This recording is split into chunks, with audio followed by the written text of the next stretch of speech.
29장부터 30장까지 모압 땅 언약으로 약속을 합니다. 그러니까 호렙산 언약, 시내산 언약의 내용이 이런 것이었다라고 알려주시는 거예요.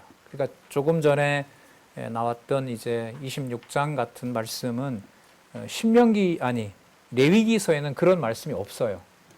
근데 그 같은 내용에 대한 의미가 이런 것이고 앞으로 이렇게 이루어진다라는 사실을 과거 40년 전에 주셨던 그 약속의 의미가 이것이다라고 알려준 내용이 호렙산 언약으로 약속하신 28장 부분에서 하신 거예요. 27장, 28장에.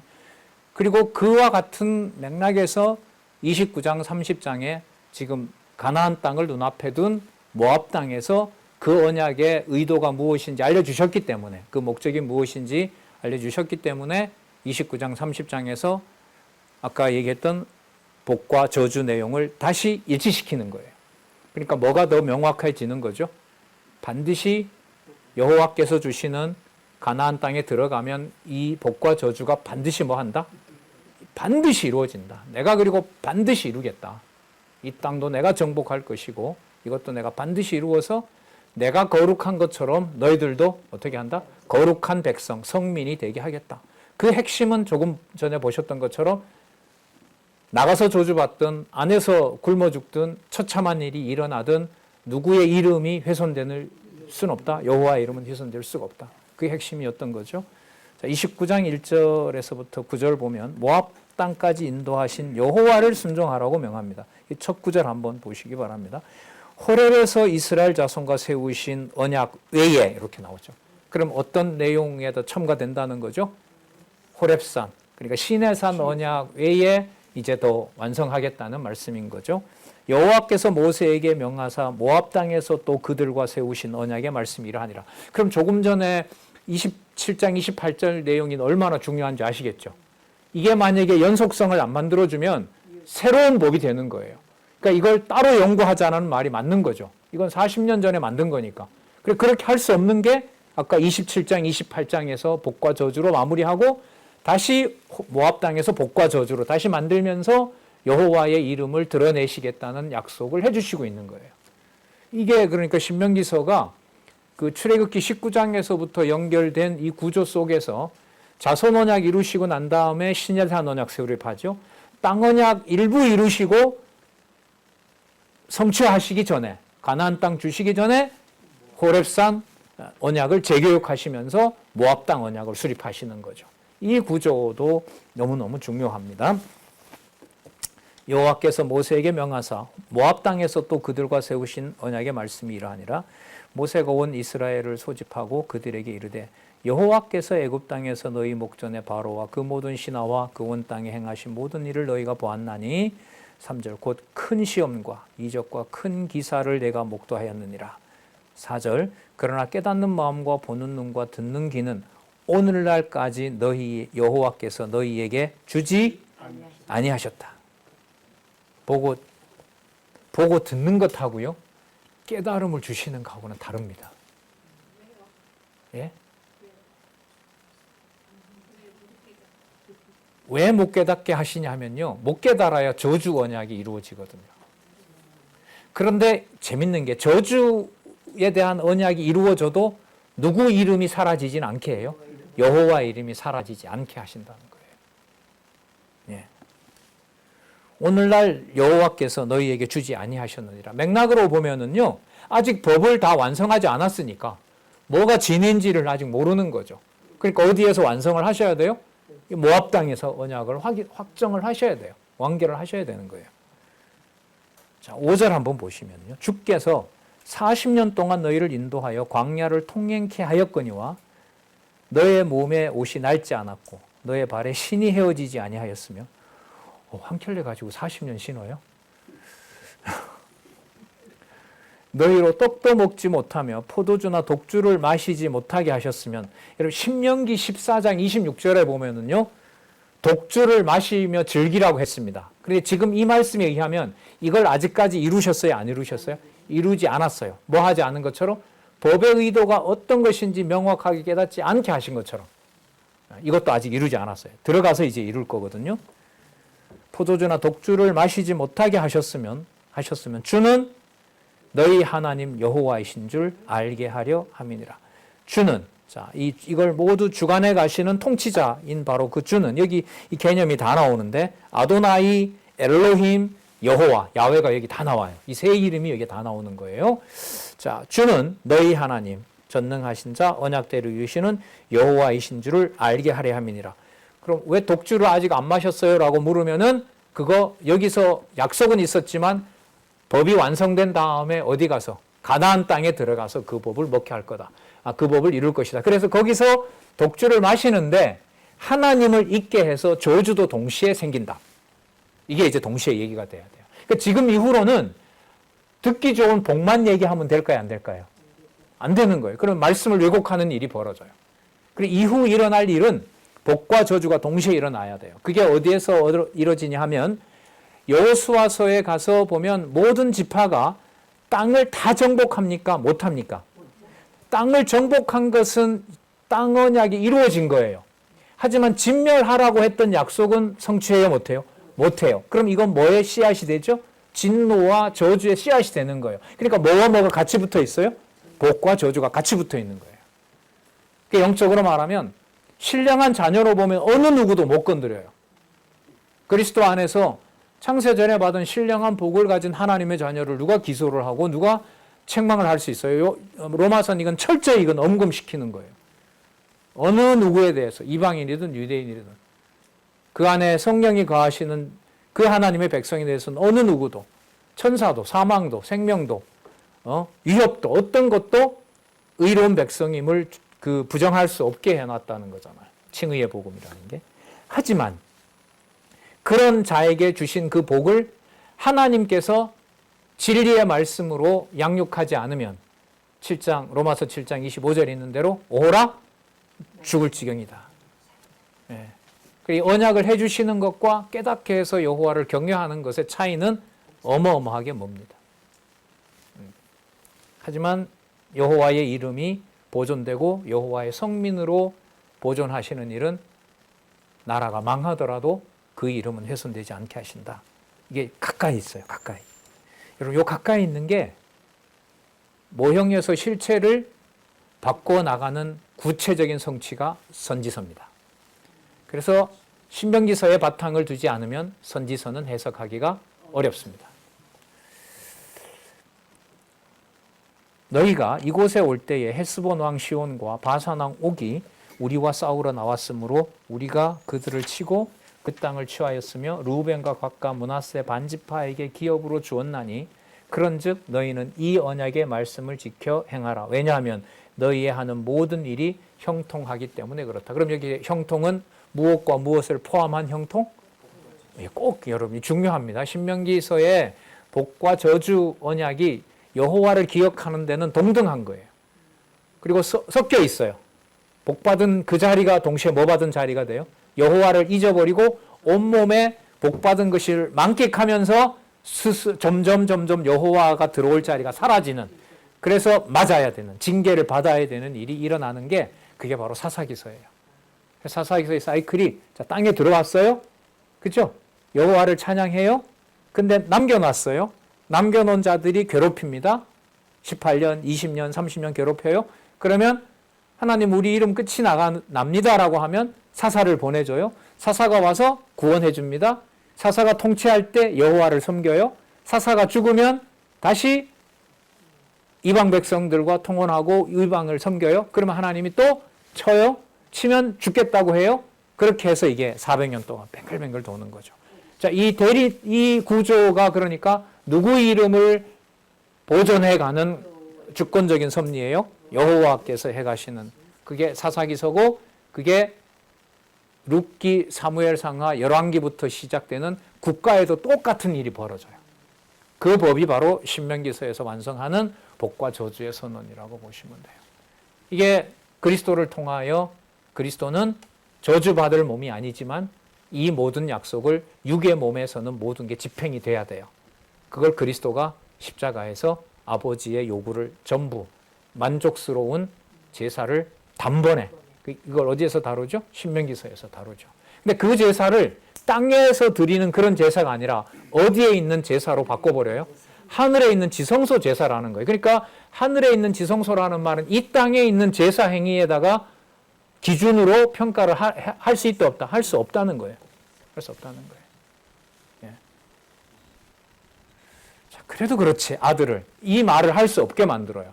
그냥 그 만족한 화목 제사는 아버지와 화목이 일어난 사건이고 어디에서? 하늘에서. 그걸 신명기서 아니 히브리서에서 알려주고 있는 겁니다. 그래서 진짜 계시의 정신을 주지 않으면 신명기서와 히브리서가 유대인들에게 보내는 편지거든요. 그게 신명기서와 히브리서를 양쪽을 이렇게 놓고 이 사이에 예수 그리스도를 놓고 이걸 과연 해석할 수 있을까? 이거 힘들어요.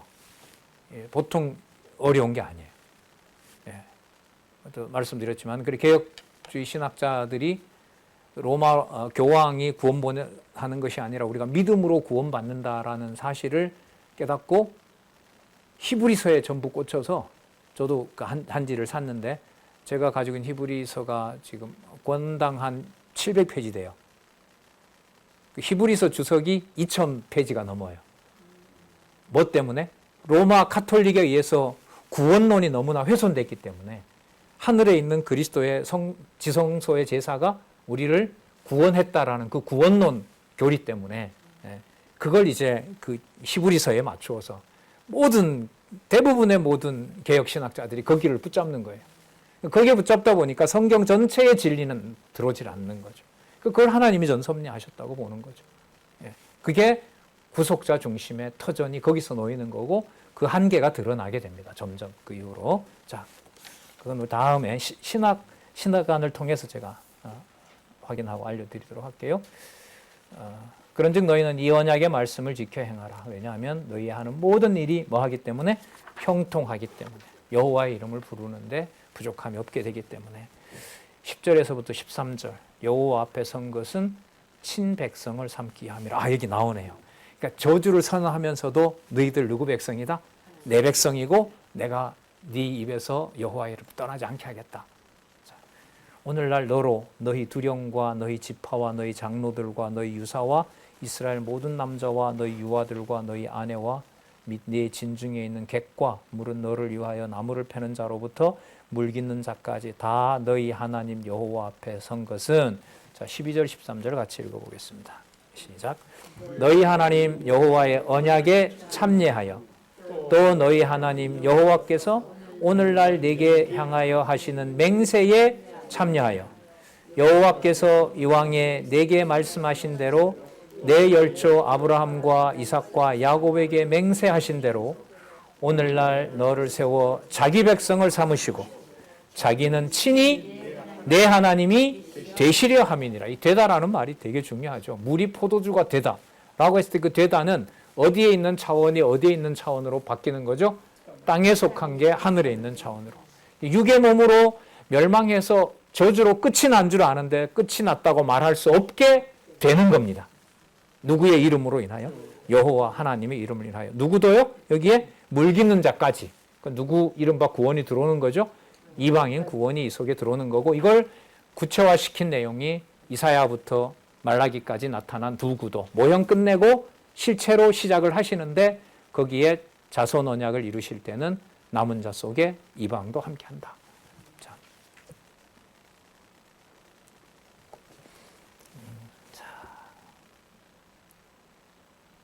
그러면서 말씀하시는 거예요.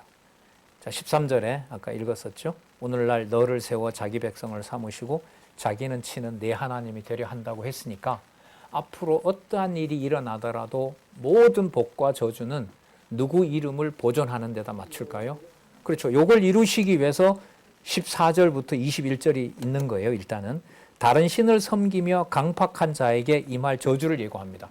그러니까 여호와의 이름이 보존되게 하시는 방법이 그 몸에서 여호와를 떠나려고 하는 속성들을 다 들춰내고 그걸 전부 뭐 하는 거죠? 멸하는 거고 가서 원하지도 않는 이방신을 섬기는 저주가 임한다는 거예요.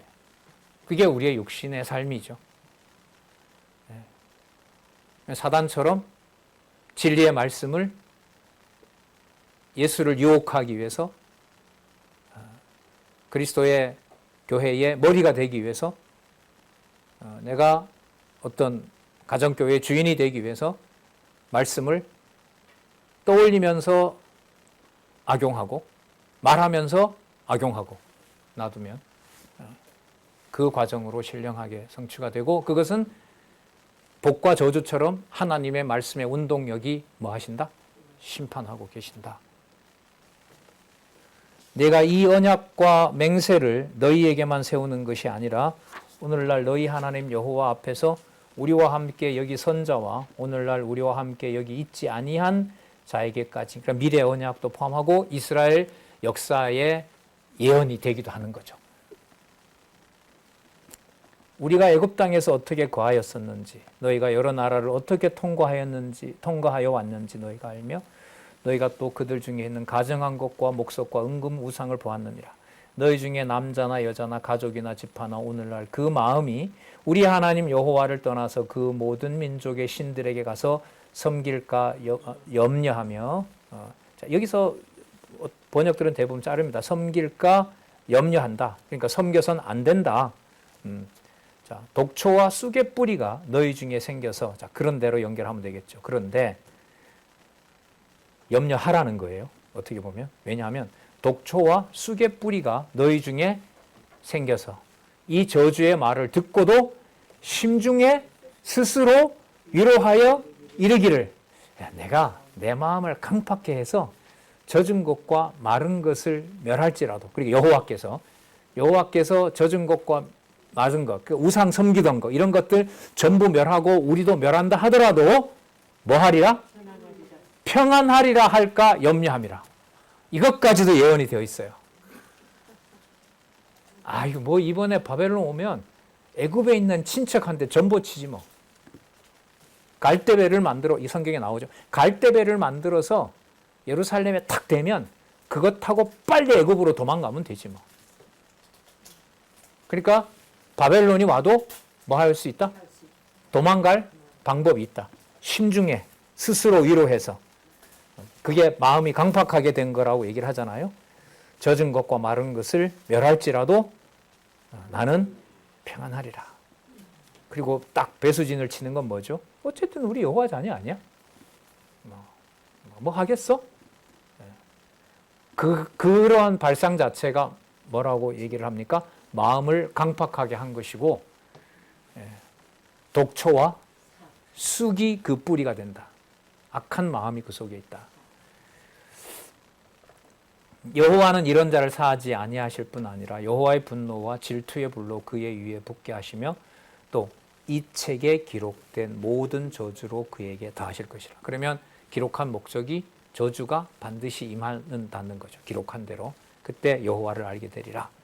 이 말은 여러분 에스겔서 6장에서부터 시작해서 에스겔서 39장까지 모든 사건이 일어날 때 연결고리가, 신명기서는 내 하나님 여호와가 내게 주고자 하는 땅에 들어갈 때에가 된다면은 에스겔서는 요 내용이 그대로 이루어져서 이 저주가 모두 이루어지고 그때에 가서 너희들이 여호와 하나님을 알게 될 때에, 신명기서의 요 내용이 그대로, 아니 에스겔서에 그대로 이루어집니다. 21절 여호와께서 곧 이스라엘 모든 지파 중에서 그를 구별하였고, 자 보세요. 구별한 증거가 뭐냐 하면 이 율법책에 기록된 언약을 주는 거예요. 그럼 구별된 백성의 증거가 뭘 받은 거죠? 하나님이 기록한 저주의 말씀을 받은 거죠. 회를 발라서 기록하게 했던 그 돌에 있던 바로 그 말씀을 받은 거고, 지금 이걸 기록해서는 이제 요단강 건널 때 제일 앞서는 사람들이 누구냐 하면, 누가 앞서죠? 유다 지파? 아니죠. 레위 지파가 뭘 메고? 언약궤를 메고 그 안에 이 말씀을 두고 가르치라라고 얘기를 하고 있습니다. 29장 22절에서부터 29절에 보면 그 임한 결과에 대해 바로 그 원인은 다른 신을 섬겼기 때문에 그렇다라는 겁니다. 저주의 본질은 여호와의 이름으로 자기 백성 삼으려는데 다른 신을 쫓아가는 거죠. 거기서 다른 신을 쫓아가면서 여호와를 기억나게 하고 다시 돌아오게 하시는. 너희 뒤에 일어나는 너희 자손과 원방에서 오는 객이 그 땅의 재앙과 여호와께서 그 땅에 유행시키는 질병을 보며 이방인들이 어떻게 보게 하시는지 보자고요.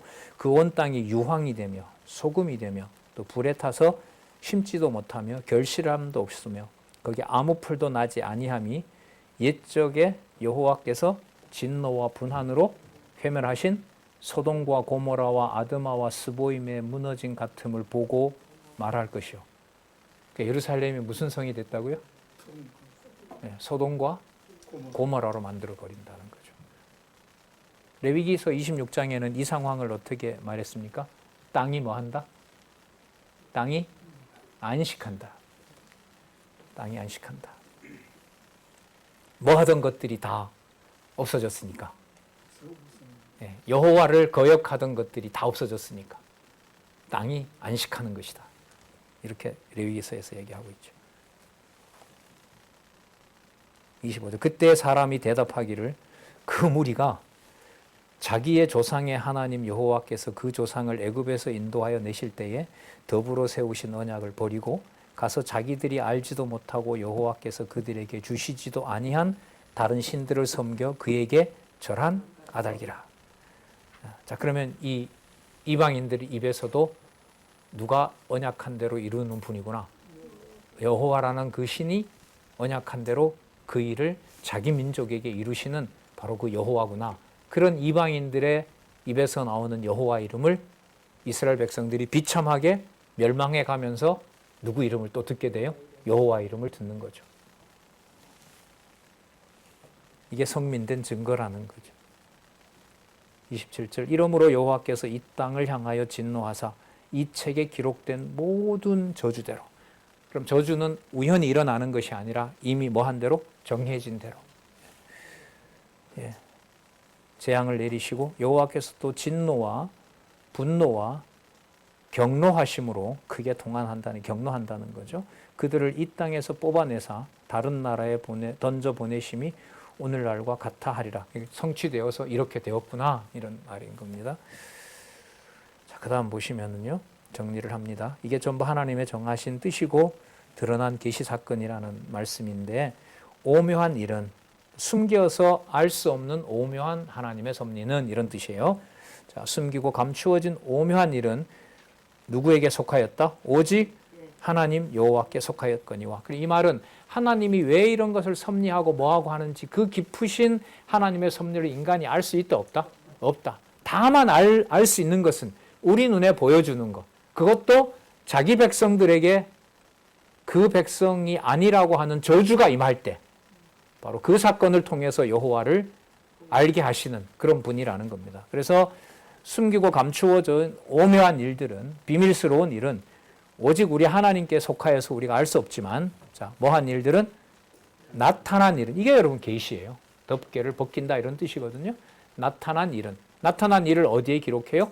바로 이 말씀에다 기록하는 거죠.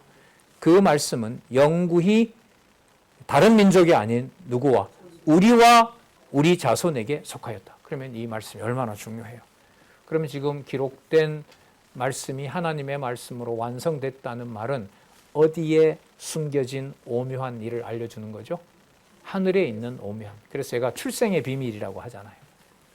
진리의 말씀은 법으로 말하면 네가 어떤 자였다라는 사실을 법적으로 확인해주는 하늘나라에 그 등록된 하나님 자녀임을 확인해주는 것이라는 거죠. 영구히 우리와 우리 자손에게 속하였나니 이는 다른 민족이 아니라 바로 우리로 이 율법의 모든 말씀을 행하게 하심이니라. 그러니까 뭐와 뭐가 다 복과 저주가 모두가 다 이렇게 되는 거예요. 자, 그래서 여러분 30장이에요. 이러한 복과 저주를 통해 바벨론에게 망하였지만 다시 돌아오잖아요. 70년 후에 그 예언까지 합니다. 그러니까 어느 정도까지 벌을 내려요? 소돔과 고모라처럼 나라가 완전히 망하게 한 다음에 성전도 다 불타게 한 다음에 누구의 이름만 남게 하는 땅을 만들어서 여호와 이름만 남게 되는 황량한 땅을 만들어서 그 땅에다가 에스라 느헤미야에서 성전을 짓고 여호와 앞에 감사제를 드리게 하는, 에스라가 성전 회복하는 거고요. 느헤미야가 제사를 마무리하는. 자, 보겠습니다. 그래서 30장이에요. 복과 저주의 예언. 이것은 역사적으로 말씀을 드리면 열왕기와 역대기입니다. 열왕기와 역대기. 열왕기는 이탈 왕조를 뭐 하는 거죠? 멸망시키는 거죠. 그러니까 복과 저주 중에 그림신산의 저주라고 할 수 있겠죠. 역대기는 아담에게 언약했던 것을 이루시기 위해서 회복하시는 내용. 그래서 제목이 다윗 왕국의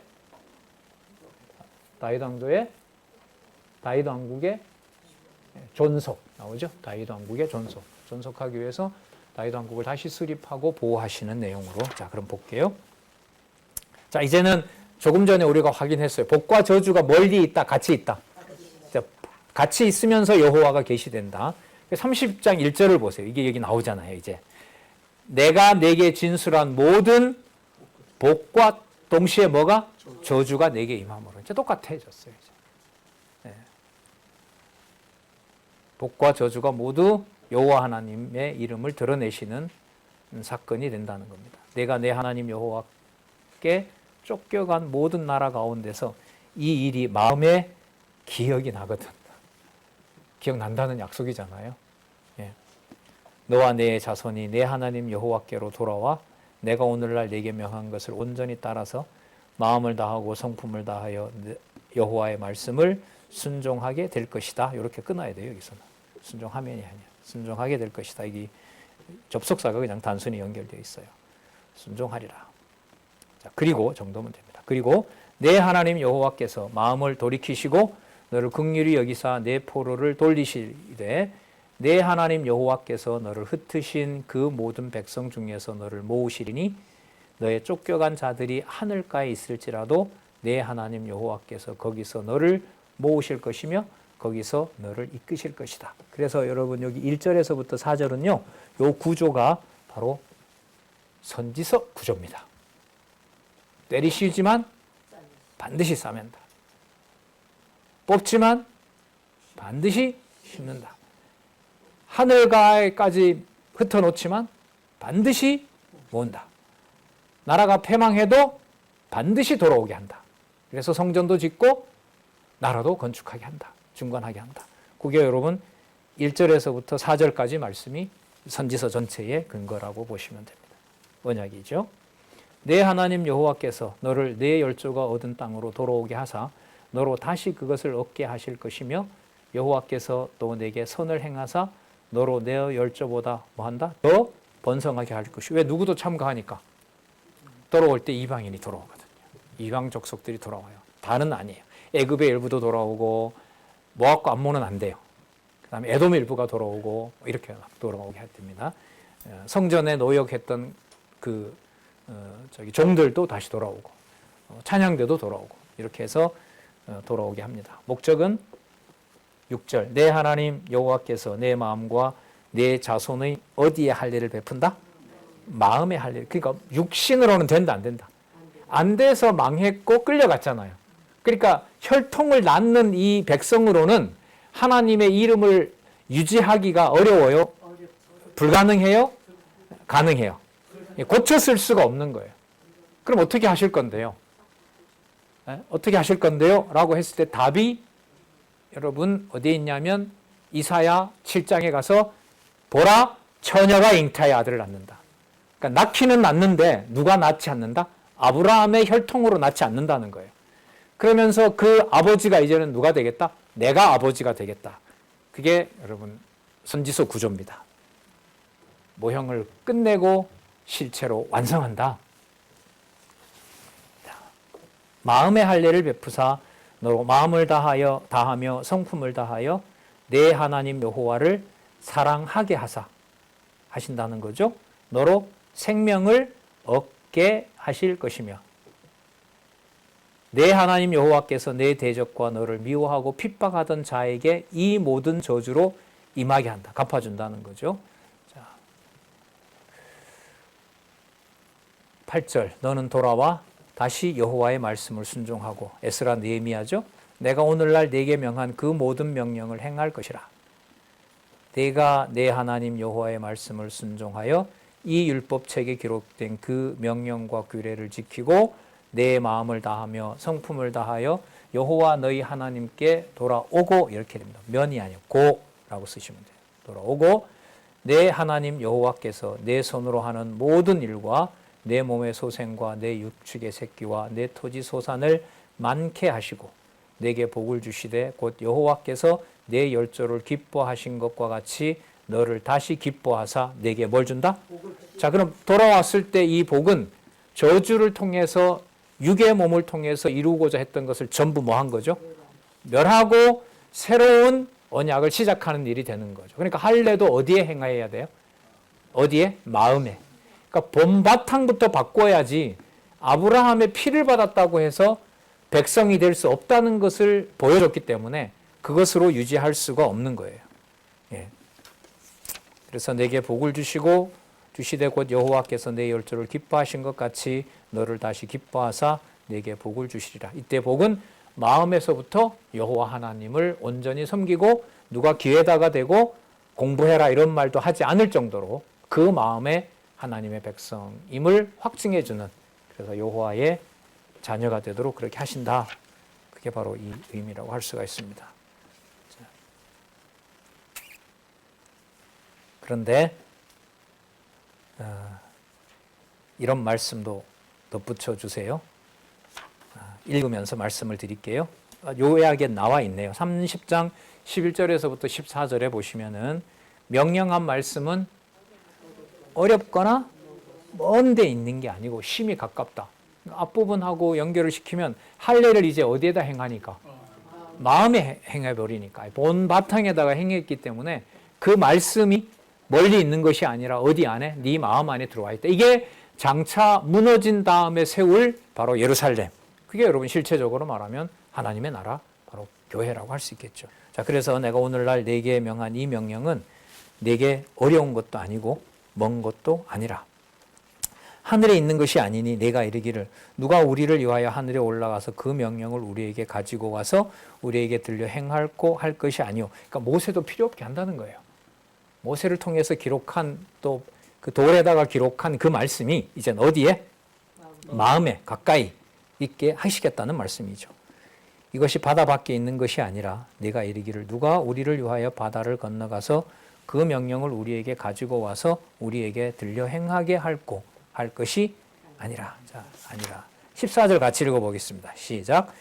오직 그 말씀이 내게 심히 가까워서 내 입에 있으며 내 마음에 있은즉 내가 이를 행할 수 있느니라. 그러면 이 사건의 본질은 복을 받고 저주받는 것에 있는 것이 아니라 저주를 통해서도 저주인 줄 알았는데 육의 몸을 통해서 담을 수 없는 여호와의 이름을 없애버리고 여호와의 이름을 가장 담기에 적합한 마음의 할례를 주시겠다는 것이 최고 복이 되는 거죠.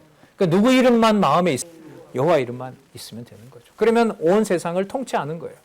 몸은 바벨론에게 맡겨지지만 이 모든 만물을 주관하시는 전능하신 여호와 아도나이 하나님, 주 여호와 하나님의 이름이 그 마음에 있게 된다는 겁니다.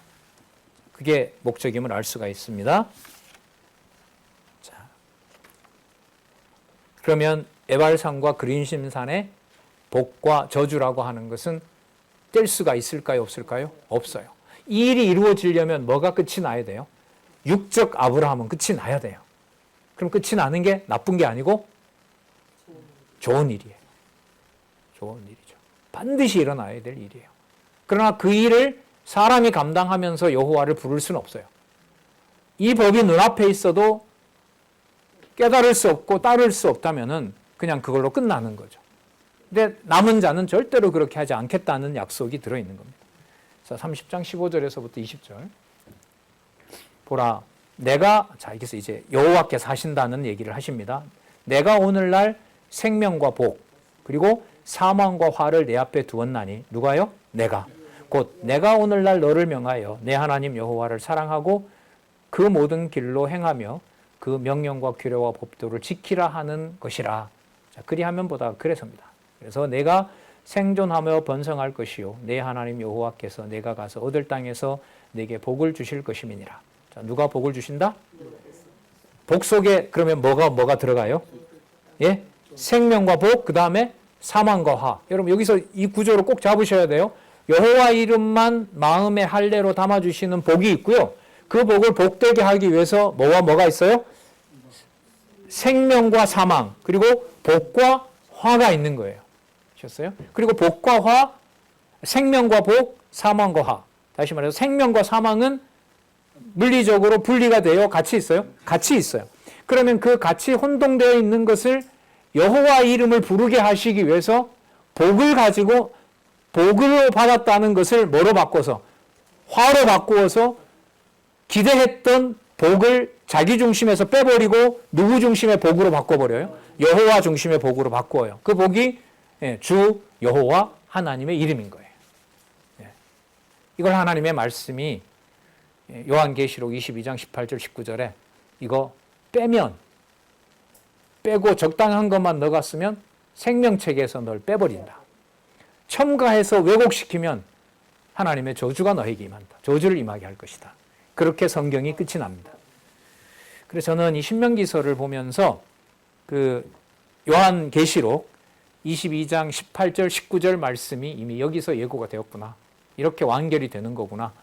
그러니까 복과 저주를 다 심판하시면서 성전의 문을 딱 열었을 때 건물이 있어요, 없어요? 없어요.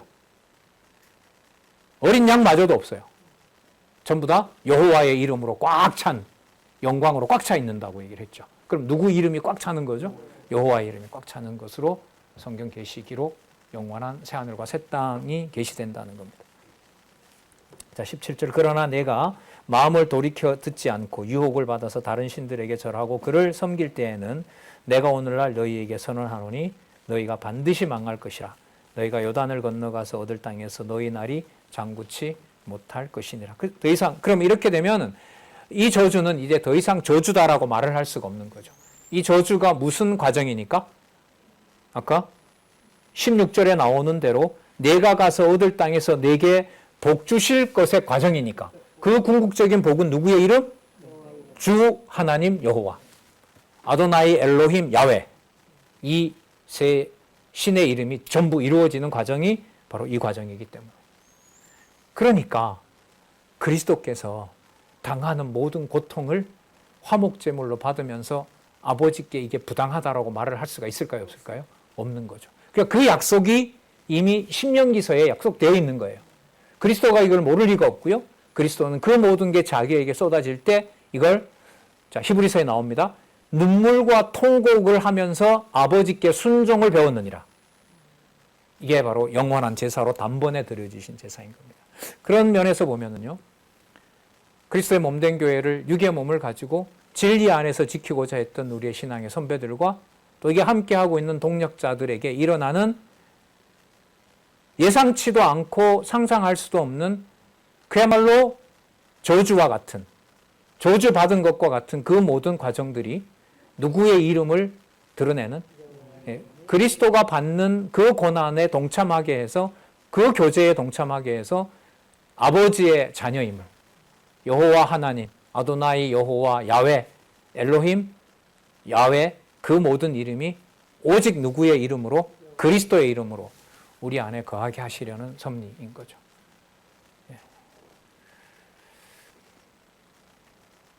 자, 19절부터 20절까지 다시 또 반복해요.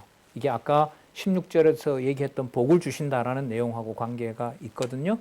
19절부터 20절까지 읽어보도록 할게요. 같이 시작. 내가 오늘날 천지를 불러서 너희에게 증거를 삼노라.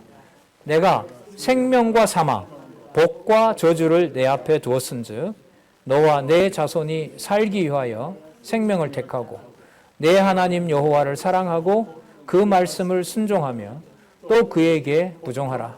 왜냐하면 그는 내 생명이요 내 장수이니 여호와께서 내 열조 아브라함과 이삭과 야곱에게 주리라 맹세하신 땅에 내가 거하리라. 거하면서 누구 이름만 부르도록, 여호와 이름만 부르도록 저주를 내리고 청소하는 과정이에요. 그러니까 저주라는 게 육의 몸에서 여호와의 이름을 부를 수 없게 만들어 놓고 오직 여호와의 이름은 순수한 구별된 바로 마음의 할례를 통해서 해주시는 거고, 그 구별의 증거가 뭐냐면 이스라엘 백성에게만 무엇을 줬다? 요 글을 줬다. 이 법을 준 것이다. 네.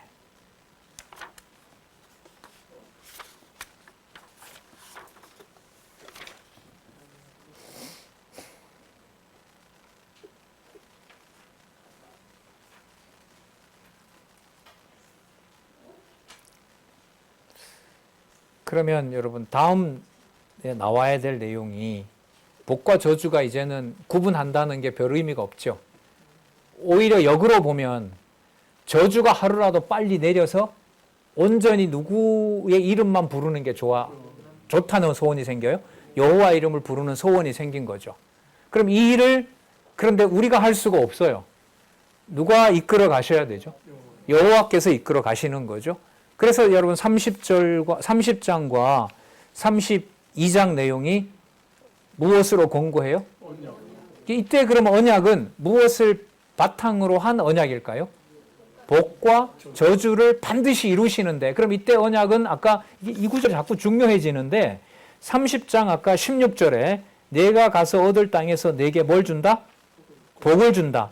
그 15절에 뭐와 뭐를 포함하는? 생명과 사망을 포함하고 복과 화를 포함하는 복.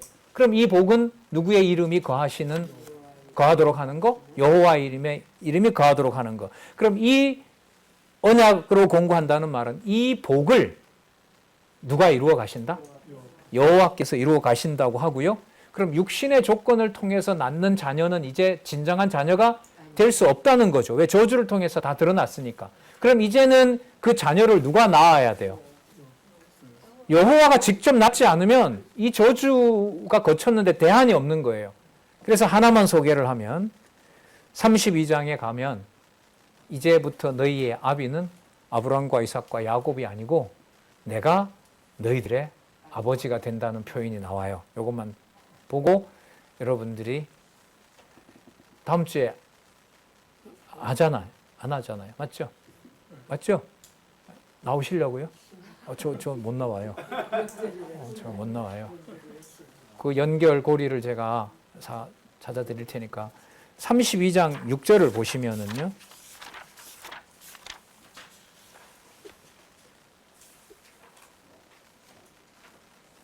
32장 5절 6절 한번 읽고 마치겠습니다.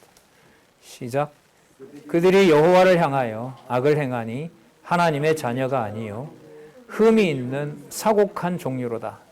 우매무지한 백성아, 여호와께 이같이 보답하느냐?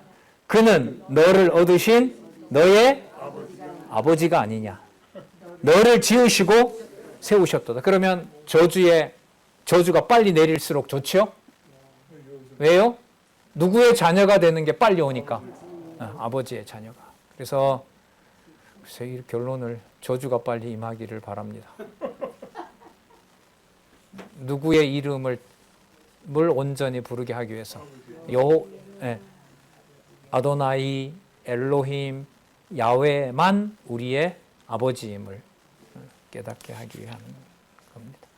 이렇게 31장, 32장이 끝나고 33장에 가서 그러므로 이제 12지파에게 축복을 하는 거예요. 그럼 축복은 물리적 축복이 있는 것이 아니라 어디에 맞춰진 복으로 끝날까요? 여호와 하나님의 자녀인 아버지가 여호와 하나님이심에 대한 복으로 맞춰져 있습니다. 여러분 아까 자꾸 중요해져요. 아까 30장 15절, 16절. 자, 생명과 사망, 복과 화가 뭘로 모여진다? 복으로 모아진다는 요 구조를 명심하시면서 앞으로 말씀 같이 공부해 가도록 하죠. 기도하겠습니다. 하나님 아버지 감사합니다. 감당할 수 없는 말씀을 다시 보게 해주시고 또 마음에 이 말씀을 들을 때 살아계신 하나님에 대한 확신과 또 앞으로 어떤 일이 일어나더라도 여호와 하나님의 성민으로 우리의 아버지가 되시는 여호와의 이름을 우리에게 두신다는 바로 그 분명한 약속을 기록한 말씀을 통해서 확인하도록 해주셨습니다. 너무나 감사드리오며 저희 귀한 동역자들, 지체들, 가정에서나 사회에서나 어느 곳에 있든지 그 몸을 통해서 역사하시는 하나님의 이름을 함께 찬양하며 또 전하며 지켜가는 일에 함께 할 수 있도록 한 사람의 나고자가 없도록 하나님 간절히 원하옵나이다. 예수님의 이름으로 기도드렸습니다.